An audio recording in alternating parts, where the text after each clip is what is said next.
As the COVID-19 virus continues to affect our lives and creates a temporary new normal, the Western Officiating branch partners want to offer our thoughts to all members of our officiating fraternity.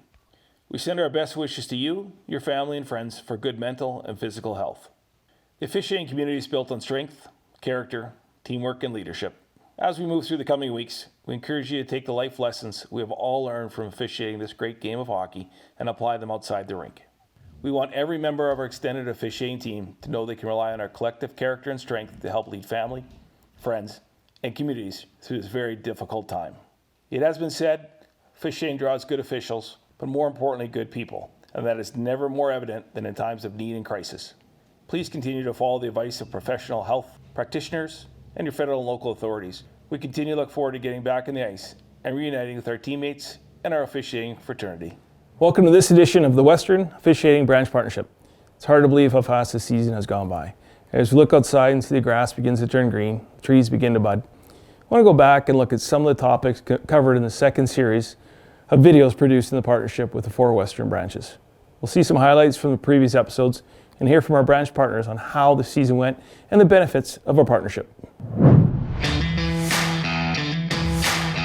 Hello, I'm Harvey Nickel, Director of Officiating for Hockey Manitoba. BC Hockey is excited for the 2019-20 season to continue our partnership with the Western branches.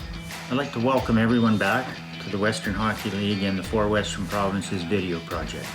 On behalf of officials throughout Alberta, welcome back to another hockey season. I would first like to thank our partners in this video, the Western Hockey League as well as our Western Branches group. Throughout the season, we're going to show you a variety of videos that'll help you live the officiating experience to its fullest. The purpose of these videos is to support and help our officials to be the best that they can be. These videos have become very useful in our development of officials. So we hope you enjoy the series and look forward to seeing all the new content out this season. The officiating coach's goals are to provide feedback in a positive environment that also, more importantly, teaches you avenues and tools for ways you can approach situations in a different or effective manner. Somebody that is really invested in helping to develop the officials, no matter what level they're at. They're there as a mentor, they're there as somebody who can support the official to reach their goals and reach the standard of the league or the branch. I like it when they're definitely honest and they'll tell you what they saw. You can see where they're coming from, but they can also see where you're coming from and why you might have saw what you saw. What was happening? You just lose sight of it? Yeah. Okay, so you guys have to be better, right? Did you guys know what happened there? Does it go out of play? No, it just goes straight up and comes straight They said down. they were yelling. I didn't hear it because I just... It doesn't go to play. Yeah. So what could we have done to make that situation better? This edition, we're going to talk about the importance of fitness and skating and how it plays a vital role in officiating. You feel ready for the game, ready for the leagues that you're going into, and it's just important to stay fit throughout the off-season. The players are all staying fit, so you need to keep that up also. These are year-round athletes now, and for us as officials to be successful, we as well have to mirror that. We have to have the same work ethic. I'm engaging my abs are involved, and all I'm doing is just making figure eights. If I'm skating backwards, weight is on both skates. Drop the rear end even lower. Chest up, show off the badge. Today we want to talk about grassroots officiating and the importance grassroots officials development plays in the long-term success for both the official and the officiating program. It's really important to make a good first impression, and by the first impression I mean how you look. I think the bottom line is for officials to be respectful towards players and coaches. It goes both ways, of course. You know, where you start out is where you start to have fun, and when this job is fun, you're gonna want to challenge yourself, and you're gonna want to succeed, and you're gonna want to try to get better. Be confident, be strong on your whistles, don't back away from any coaches. Be confident and they won't challenge you. You know, try to take in as much information as they can. Understand that they're just out there to learn. We don't expect them to master the game at a young age. The big thing with me is safety. If it's a safe game and they're calling the appropriate penalties, that's what we like to see. I think one of the biggest things you learn at the grassroots level is just the familiarity with the game and the concept of being an official as opposed to being a player. Linesmen play an important role in the officiating team, not only through their judgment and awareness, but through their communication and game intel to ensure the referees have the best opportunity for success. Once we've dropped the puck, take a quick look back over your shoulder, see where the players are coming in from behind.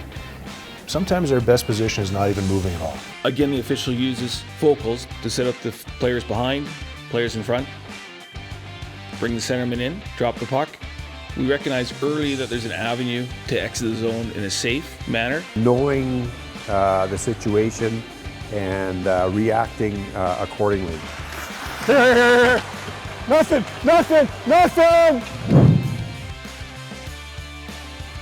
Today we're going to discuss some of the roles and responsibility of the referee. A lot of the headaches can arise in between whistles. So if you take your eye off of a player for half a second, something can happen, and a lot of that will be in between whistles. The official does a good job to keep skating, to create space, to create a good angle to see the play of the net, blows a whistle, and points to the net when the puck goes in. Building efficiency into your game using your skill set. If you're a very powerful skater, you can do different things than a guy that's not as strong a skater. The important thing is getting in the right spot to make sure you see what's going on. It's really important that we maintain a balance in our life and the demanding pressures officiating puts on us. We're going to hear from some of our partners and advice they have for us. I finished university, time to get a job, so made the decision to apply to the Vancouver Police Department. I was fortunate enough to get hired and been a police officer in Vancouver for the last 3 years. Just got hired on in Winnipeg as a fire paramedic.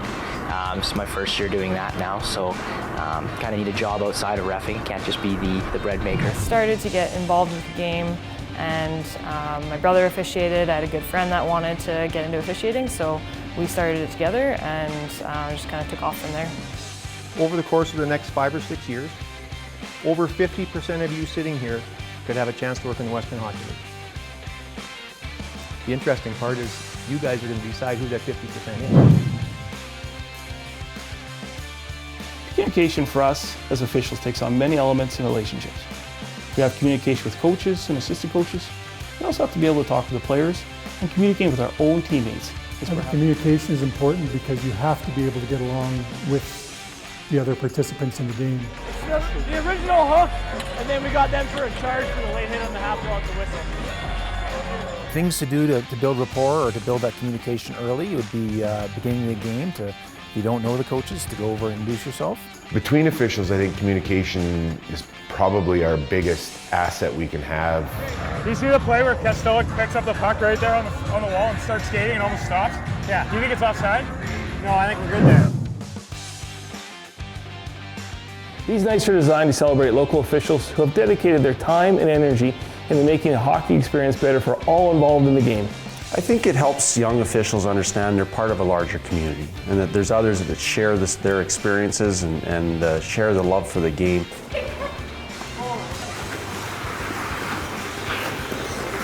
I would say that it's a really cool experience and you get to learn different life skills as well. You can learn how to be confident and discipline and stuff like that, so that's really cool. So it's a good opportunity. Here you go. We forget. Still haven't got it, actually. I think this is one of our favorite events that we do. This last season we had 5 of the nights, so all 5 Western Hockey League clubs based out of BC. We had events at all of them. When you consider your officiating skill set at the start of the season and where it is today, we hope through these episodes we helped you improve and provide you with tools to achieve your short-term officiating goals and give you insight to achieve those greater long-term goals. We recognize these episodes are tools combined with the support and guidance of your local assigners, officiating coaches, and referee-in-chiefs, who combine to lay the groundwork for successful officiating careers. We'd like to thank BC Hockey, Hockey Alberta, Saskatchewan Hockey Association, and Hockey Manitoba for their continued support and dedication to improving officiating in Western Canada. Stay tuned during the off-season for future episodes.